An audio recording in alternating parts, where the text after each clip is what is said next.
I'm Tracy McKay, 38 years old. Currently, my husband is on a work assignment alone, and I am living by doing housekeeping jobs. I have a 16-year-old son who attends a boarding high school in another state, so I am living alone now. When my husband's transfer was decided, I wanted to go with him, but he disliked the idea of leaving his family home and our house empty.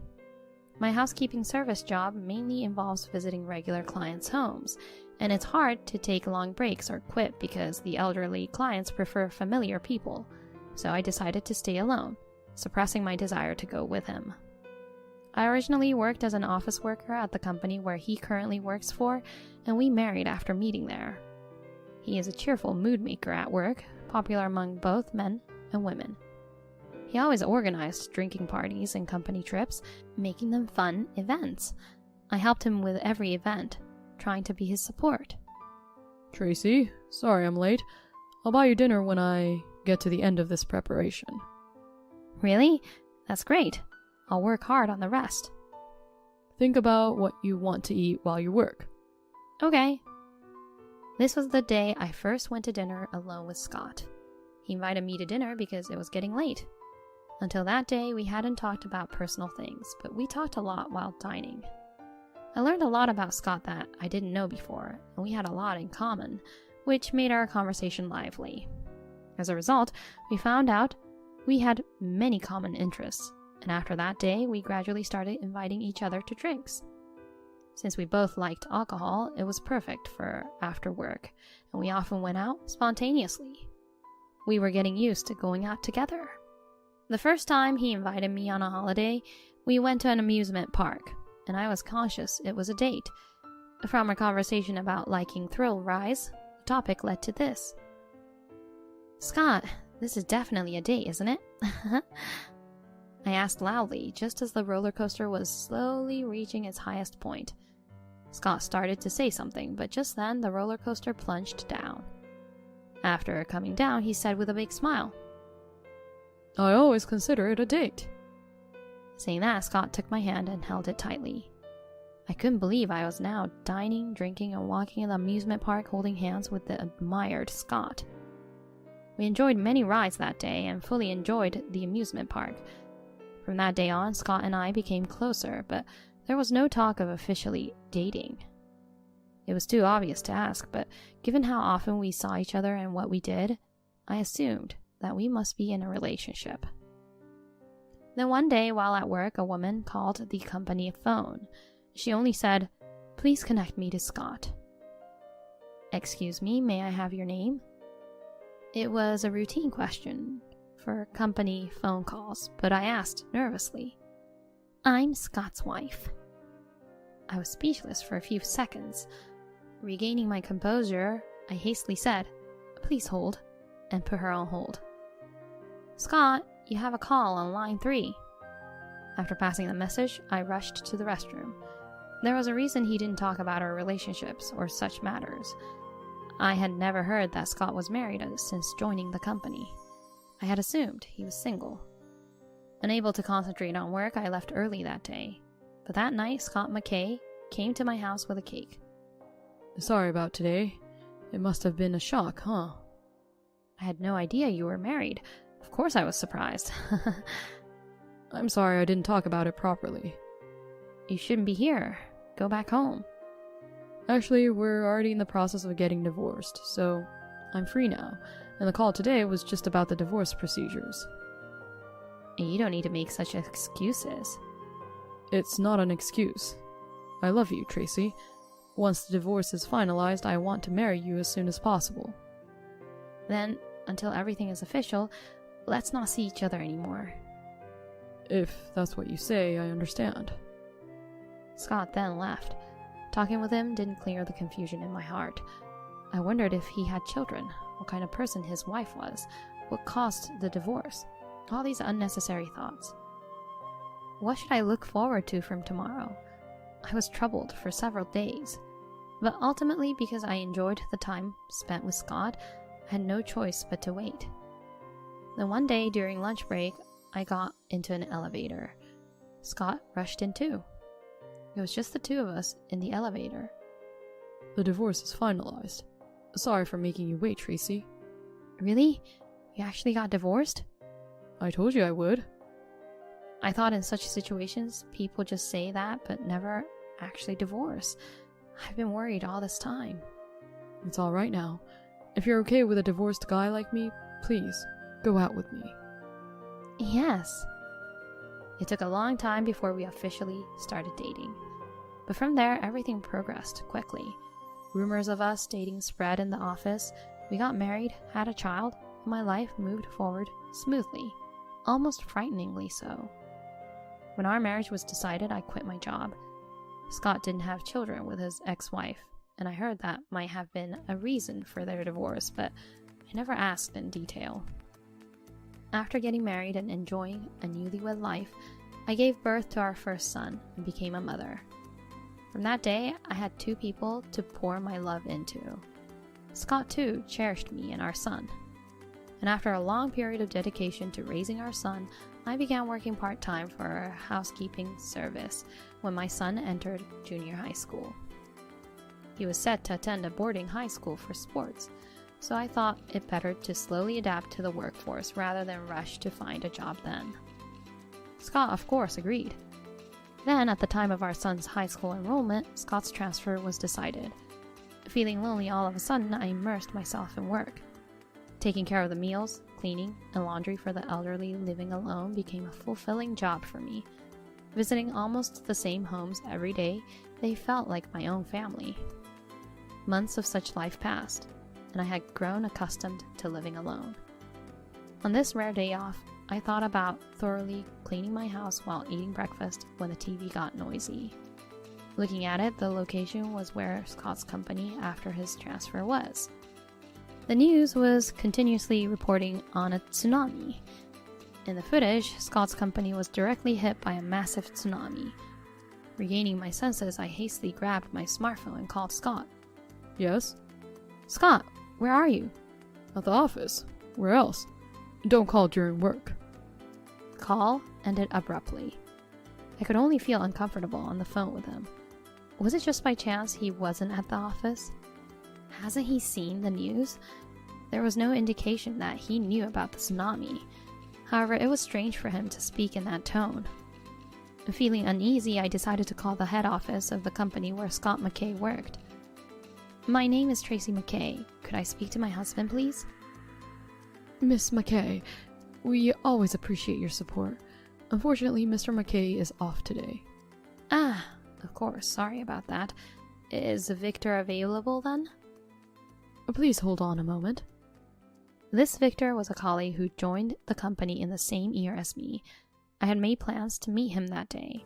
I had an idea of what might be going on from the call with the office worker, but I needed confirmation.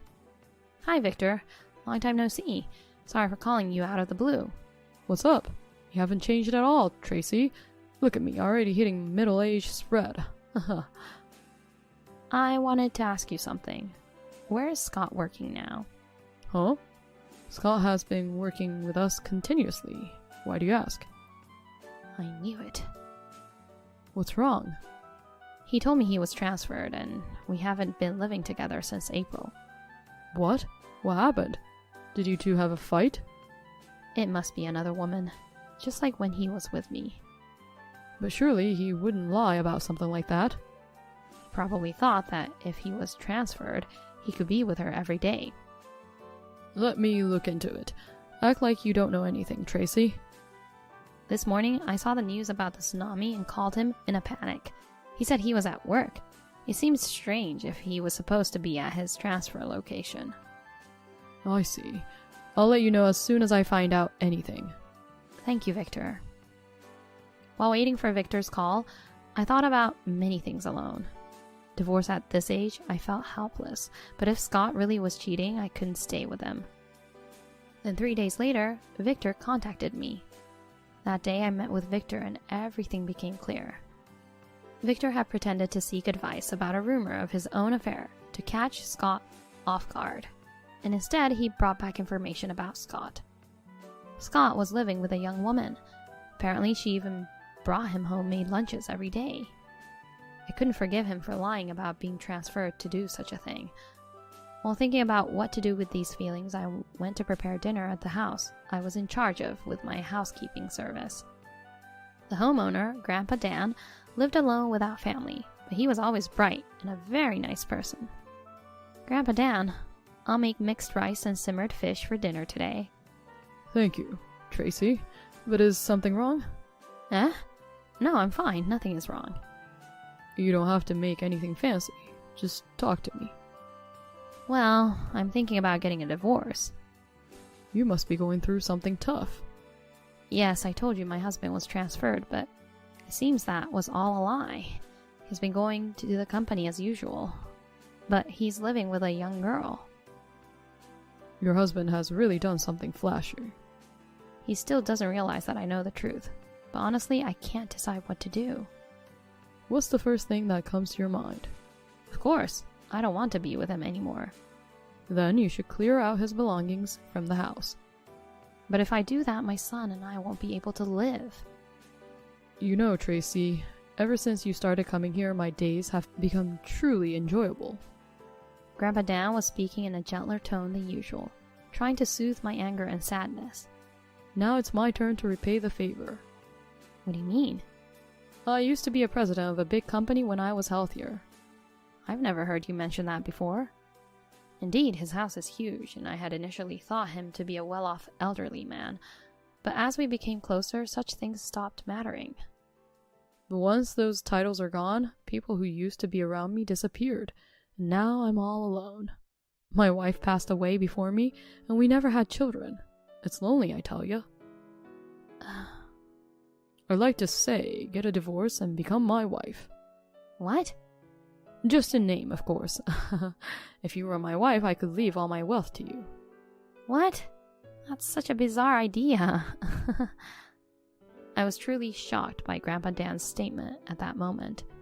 I wasn't sure if it was a joke or not, but I definitely felt like I had gained a powerful ally, and it made me feel stronger. That would be too much, even tarnishing your family register. But first, let's get you a house. We'll start the discussion from there. Move all your and your son's belongings there. At first, I didn't understand what Grandpa Dan was talking about. Given his age, I even wondered if he might be suffering from dementia. However, Grandpa Dan soon gifted me and my son a brand new house. He said he wanted to base the company on the work I was doing, to spend more time with the elderly during their final days. He proposed starting a company with me as the representative, saying, "From now on, you build and continue it." He would lay the foundation for the company. Considering my current situation and my son, I decided to accept Grandpa Dan's generosity. There was no longer any hesitation. I decided to let go of my feelings for my husband and move forward. On my next day off, I visited my son. I wanted to explain everything to him and make sure he understood the current situation. I had always thought of him as a child, but he had grown up admirably. He listened to me till the end and encouraged me to stay strong. He said he would visit during his long breaks and wanted to thank Grandpa Dan. I completed the move by myself, leaving only Scott's belongings in the old house. The house was just a vast, empty space without our things. I left the divorce papers and wedding ring at the entrance and walked away. Unsurprisingly, Scott hadn't contacted me throughout this entire time. I was still visiting Grandpa Dan's house, but I continued my previous job. Before starting the company, I discussed with Grandpa Dan about getting certified as a care worker, aiming to start a service specifically for the elderly. Grandpa Dan was delighted with my idea and offered to cover the cost of school and living expenses, urging me to get the qualification as soon as possible. There was no point in hesitating any longer. I fully accepted Grandpa Dan's support. About half a year later, I received my first call from Scott. I couldn't answer as I was in class and didn't call back even after class ended. I intended to let Scott find out the situation at home with his own eyes. Although I had quit my job, I continued going to school and never missed a day taking care of Grandpa Dan. We ate dinner together whenever possible, and I stayed with him until he fell asleep. We were almost like family. Tracy, once your divorce is finalized, would you consider becoming my adopted child? You're saying such things again? I'm in the final stage of my life. You're too young to be my wife, but Even if I bought you a house and set up a company, there's still plenty of wealth left. This house would sell for a good amount too. I hate to bother you, but I want you to take care of this. Thank you, Grandpa Dan, but my divorce isn't finalized yet, and I need you to stay healthy and with us, right? Please, think about it seriously. I want Tracy, someone like you, who doesn't seek anything in return and works hard to stay close to the elderly, to use the money I leave behind. I want it to be used correctly. Okay, I get it. Let's rest for today, shall we? I felt that Grandpa Dan was somewhat in a hurry. Perhaps he was not feeling well. I thought of taking him to the hospital. The next morning, I received several calls from Scott. It kept ringing. I answered around the 10th time. Tracy, what is going on? Welcome back. You finally returned? As you can see, Scott, you don't need 2 houses, do you? What? You thought I didn't know you weren't really transferred and are living with a young girl? Oh, wait. Just quickly write and submit the divorce papers. I don't want child support if you just leave swiftly, and we can get this over with. You're so easygoing. Did you find another man? I realized how unreliable and worthless you are, so I'm working hard to raise our child by myself. I don't have time for unnecessary thoughts. I just want you to disappear. I was wrong. Forgive me for the divorce. Just come back and let's talk. I will never come back, and I won't forgive you. Even after all this pleading? I'll break up with her, please. No need to break up. I wish you both happiness. Okay, fine. I'll submit the divorce papers today. Please do. And you should at least apologize properly. Oh, Tracy. I made you feel bad, didn't I? Sorry. Just like when I found out you were married all those years ago. Take care of the procedure, son. From there, I quickly started preparing to set up the company, gathering people, setting up facilities, and getting certifications. Why I rushed? I immediately took Grandpa Dan to the hospital, but he was already in a state where surgery was not possible, and the doctor said he wouldn't live much longer. I wanted Grandpa Dan to see the company I created. Even before the company started operating, we received many reservations and inquiries from users. Just a little more, and then Grandpa Dan collapsed and was taken to the hospital. I hurried. I had to do whatever I could as quickly as possible. Grandpa Dan, I came to visit you. Tracy, you don't need to come to such a place when you're busy. I got permission to go out today. Let's take a little walk. That sounds nice after such a long time. I took Grandpa Dan to the company. I showed him the office design we had thought of together, the staff, uniforms, cars, everything, and we took a photo with all the staff in front of the office. Excuse me, who is this gentleman? Sorry for suddenly intruding. I'm Tracy's father. Grandpa Dan winked at me. But that was the last time I saw him smile. Perhaps he had been waiting to see the company completed. That night, he passed away quietly in his hospital bed. I've decided to continue this work, staying close to the elderly for their last moments of joy, just as he told me. This is my way of repaying Grandpa Dan. If not for this encounter, I definitely wouldn't be where I am today. Grandpa Dan, it's my turn to repay you now. At that moment, I promised him and felt more radiant than ever in my life.